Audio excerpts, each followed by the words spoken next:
dengan rendah hati mengucapkan terima kasih. Ini orang-orang hebat semua bisa hadir untuk bisa memberikan pelajaran kepada kami anak-anak muda yang tergabung dalam kader Taruna Merah Putih. Semoga acara ini bermanfaat bagi kami, bagi negara, bagi bangsa. Tentu tidak mudah untuk bisa melakukan kegiatan sebesar ini di tengah situasi dunia yang kurang kondusif. Tapi kami yakin dan kami doakan dan kami dukung bahwa pemerintah akan menemukan formula yang tepat. Kita punya politik bebas aktif, kemudian juga kita selalu menjadi negara yang berdaulat dan tidak bisa ditekan oleh negara manapun, tetapi dengan cara yang elegan, dengan cara yang bijaksana. Terima kasih, merdeka! Politik luar negeri bebas aktif, politik yang tidak netral, politik yang berpihak pada perdamaian dunia, dan politik yang terus memperjuangkan bagaimana suatu tata dunia yang berdasarkan prinsip-prinsip untuk membangun kehidupan bersama secara damai. Pancasila oleh Bung Karno ditegaskan sebagai ideologi geopolitik. Pancasila sebagai weltanschauung pandangan Indonesia bagi dunia. Pancasila mengandung cita-cita bahwa dunia yang selalu diwarnai berbagai bentuk kolonialisme dan imperialisme termasuk yang kita alami, berbagai pertarungan hegemoni yang intinya adalah perebutan sumber daya alam, perebutan pasar, perebutan berbagai akses-akses strategis yang bisa menunjukkan kekuatan kepemimpinan suatu negara. Karena itulah Pancasila sebagai jawaban bagi suatu tata dunia yang seharusnya berkeadilan.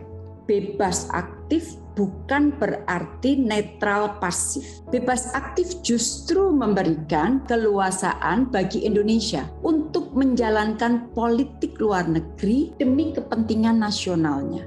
Indonesia secara konsisten berupaya berkontribusi dalam menjaga perdamaian dunia sesuai mandat konstitusi dan memegang prinsip-prinsip piagam PBB dan hukum internasional. Pancasila tidak mengenal perang, Pancasila cinta perdamaian, Pancasila anti penjajahan. Ini sebenarnya semuanya adalah ruh dari politik luar negeri bebas aktif kita.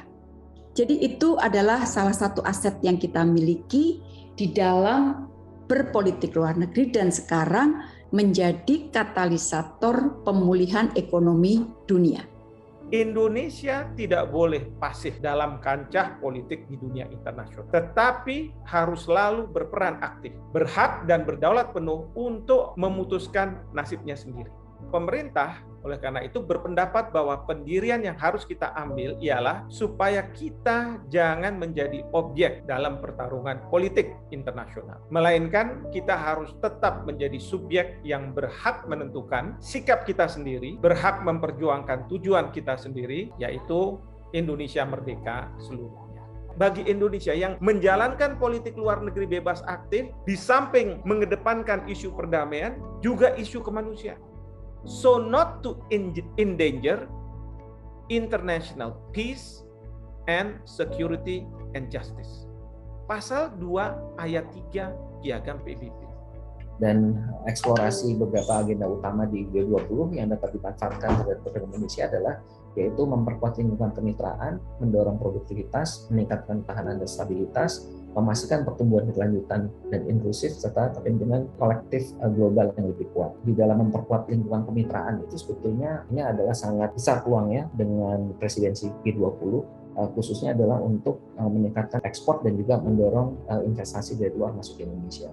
Di dalam presidensi G20 ini yang paling khusus sebetulnya adalah bagaimana kita bisa mensosialisasikan mengenai kemampuan Indonesia di dalam mengolah investasi yang ada. Seperti halnya Undang-Undang Cipta Kerja, lalu juga adanya pembentukan sovereign wealth fund atau lembaga pengelola investasi dan sebagainya, itu perlu kita dorong sehingga memang kita berharap bahwa investasi yang masuk ke Indonesia ini akan menjadi lebih besar. Ini adalah komunitas yang selama ini berada di dalam pertemuan G20, bahkan nanti di dalam pertemuan summit di bulan November.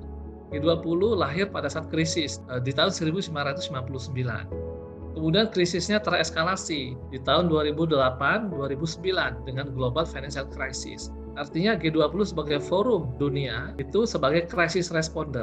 Inilah yang menjadikan prestigious forum yang ingin tetap dipertahankan oleh G20. Kemudian di sisi International Finance Architecture, G20 juga berkepentingan untuk melakukan bantuan restrukturisasi utang negara-negara miskin.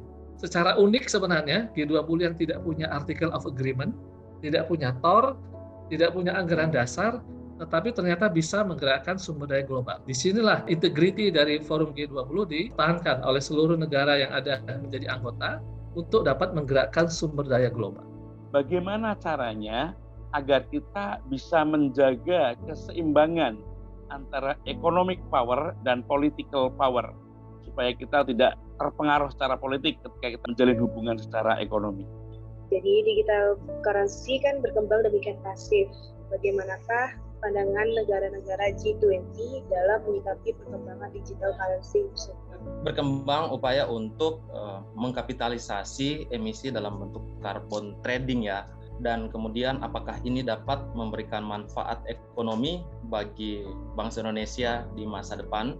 Apakah agenda ini membawa dampak yang signifikan bagi para pemilik hotel dan kemudian sektor MICE dalam upaya recovery pasca pandemi COVID-19. Bagaimana Apindo memfasilitasi UMKM untuk dapat terlibat dan ikut menikmati kue atau peluang dan kesempatan pada setiap ada perhelatan internasional. Kita ini masih on the track ataupun tidak? Dan apa yang bisa kita manfaatkan dari keterlibatan kita di forum-forum internasional secara geopolitik dan juga geostrategis.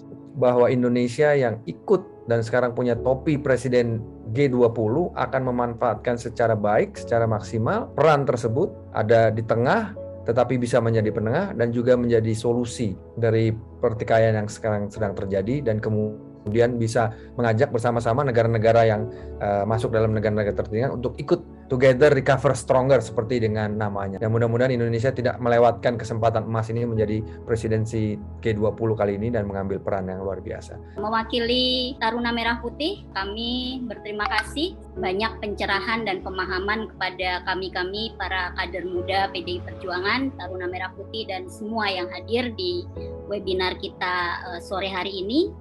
Terima kasih juga untuk panitia atas rahmat Tuhan Yang Maha Esa, maka secara resmi webinar kita tutup. Wassalamualaikum warahmatullahi wabarakatuh. Selamat sore, merdeka. Merdeka. Waalaikumsalam warahmatullahi wabarakatuh. Terima kasih Mas Sasto. Luar biasa. Terima kasih semuanya. Terima kasih semuanya. Izin duluan. Assalamualaikum. Ya, Prof. Thank you. Mas Pak Ariadi, Mari. Pak Musin.